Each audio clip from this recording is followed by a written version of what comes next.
Imagine a torment so insidious, it drives perfectly rational people to the brink of despair, yet remains completely imperceptible to the vast majority of those around them.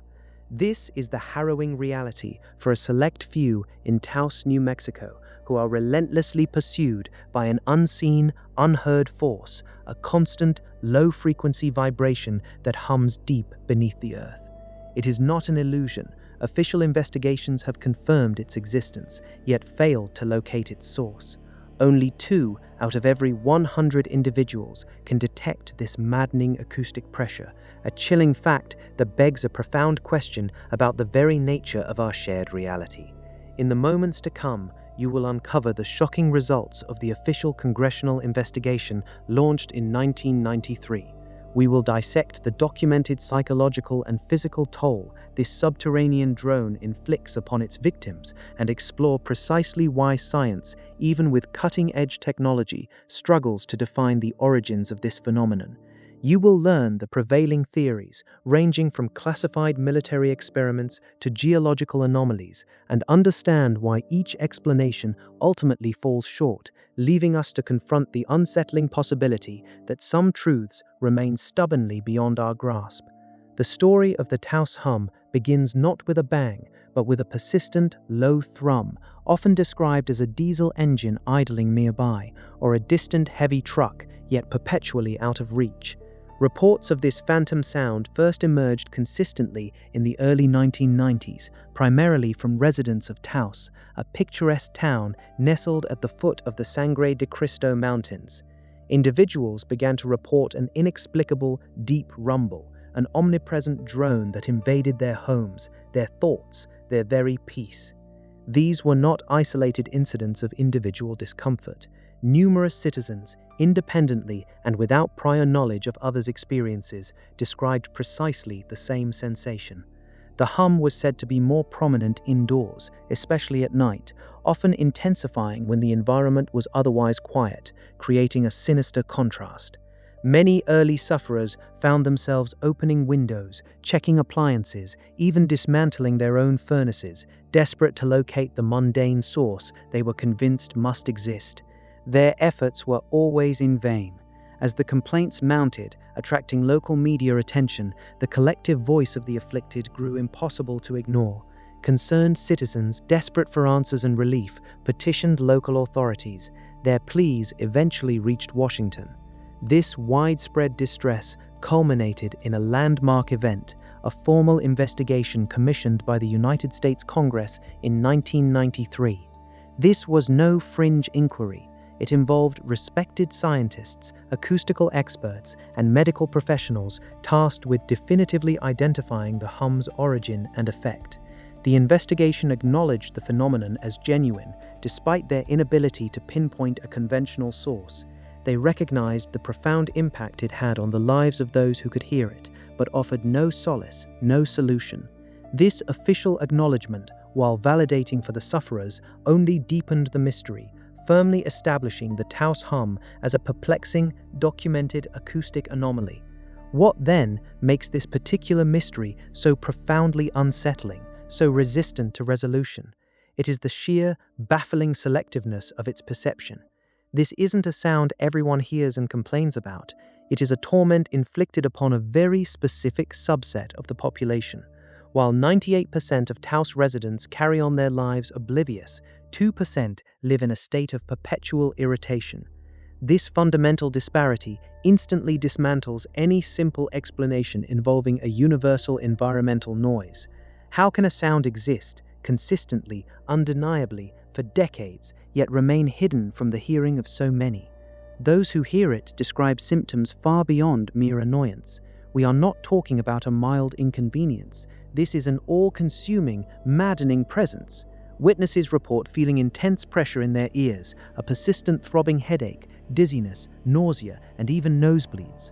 Sleep becomes a luxury. Their nights are haunted by the incessant drone.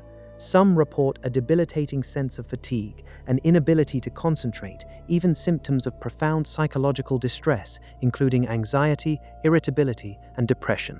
Imagine living with a constant, inescapable torment that nobody else can validate, constantly questioning your own sanity, even as your body rebels. One longtime Taos resident, a man named George Blake, once recounted to researchers in 1996 that the hum felt like a gigantic bumblebee trapped in his head, a sensation so relentless it drove him from his home. Other accounts describe it as a low-frequency rumble that vibrates through their very bones, resonating in their chests, a physical manifestation rather than just an auditory one. How can an acoustic phenomenon cause such consistent, severe physical and psychological reactions in some, yet leave others completely unaffected, even when sharing the same space? Despite repeated attempts by scientists, including the 1993 congressional team, advanced acoustical equipment has failed to consistently record or pinpoint the hum. Sensitive seismographs, microphones designed for extremely low frequencies, even electromagnetic sensors have been deployed. While some instruments have occasionally registered anomalous low-frequency vibrations, these readings have never definitively correlated with the presence or intensity of the hum as perceived by human listeners. This is where the scientific narrative breaks down, revealing a gaping void. The official reports, while validating the phenomenon, candidly admit that no source for the hum has been identified. This isn't a case of insufficient data, it's a case of data that refuses to coalesce into a coherent explanation. It forces us to confront the limits of our own investigative tools when faced with something truly anomalous. The weight of this inexplicable reality is heavy for those who suffer and those who study it alike. With no definitive source identified, researchers and the affected community have naturally gravitated towards several competing theories, each attempting to grapple with the baffling nature of the Taos hum. None, however, offer a complete, satisfying explanation. One prominent theory posits a geological origin. Proponents suggest the hum could be a form of microseism, naturally occurring low-frequency tremors of the Earth's crust, often too subtle for humans to perceive. These could be generated by ocean waves interacting with coastlines, distant tectonic plate activity, or even subterranean water flows within the complex geological structures beneath Taos. Dr. Joe Mullins, an acoustical expert involved in the initial congressional study, explored this possibility. The Taos area, situated in the Rio Grande Rift Valley, is geologically active, making such vibrations plausible. However, geological activity tends to be sporadic, whereas the hum is described as constant. Furthermore, instruments designed to detect these natural Earth movements have not consistently correlated with the hum's reported presence or intensity. This theory struggles to explain the selective human perception and the consistent, rather than intermittent, nature of the torment. A second, more speculative but equally persistent theory points to a man-made source, specifically classified military operations. The idea suggests the hum might be a byproduct of secret low-frequency active sonar testing, underground communication systems, or even some unknown form of directed energy weapon. Proximity to various military installations and testing ranges, though not immediately adjacent, fuels such suspicions. The argument suggests that such technology might operate at frequencies designed to be subliminal or detectable only by a small percentage of people, possibly for experimental purposes. This would also account for the lack of public disclosure or official acknowledgement. Some residents whisper about the government's convenient silence on the matter, seeing it as tacit admission. However, there remains no concrete, verifiable evidence to link any known or classified military activity directly to the Taos hum. Without a smoking gun, or even a consistent plume of smoke, this remains a potent but unsubstantiated fear. Finally, some researchers, particularly in the early stages, explored a psychological explanation, suggesting the Taos hum might be a form of mass psychogenic illness or even individual cases of tinnitus exacerbated by suggestion. Tinnitus is a common condition involving ringing or buzzing in the ears, not caused by an external sound. Early medical opinions sometimes lean towards this, viewing the complaints as psychosomatic responses to environmental stress. However, this theory quickly falters when confronted with the physical symptoms reported by sufferers, the nosebleeds, the dizziness, the nausea, which are difficult to attribute solely to psychological suggestion. Moreover, the consistency of the Hum's description among unrelated individuals, many of whom had no prior knowledge of the phenomenon, argues strongly against it being a purely psychological construct.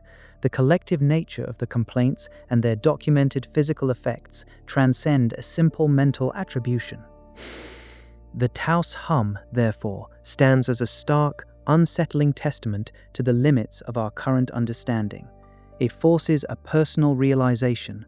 What if our perception, our individual sensorium, is far more variable and fragile than we ever dared to imagine?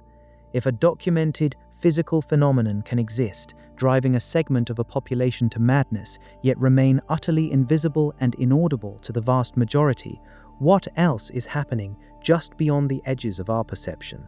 What other realities coexist alongside our own, only accessible to the fortunate, or perhaps the unfortunate few? This case shatters the comfortable illusion that our shared experience of the world is uniform, inviting you to question the very solidity of what you believe to be real. It suggests that reality itself might be a tapestry woven with threads only some can truly see or feel.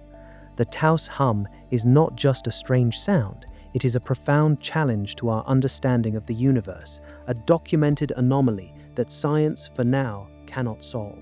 Continue to push the boundaries of what you think you know, because sometimes the most profound truths lie buried, humming just beneath the surface of the everyday, waiting to be unearthed. The next investigation will unearth something even more fundamental, something that redefines the very fabric of documented reality itself. Be ready to confront it.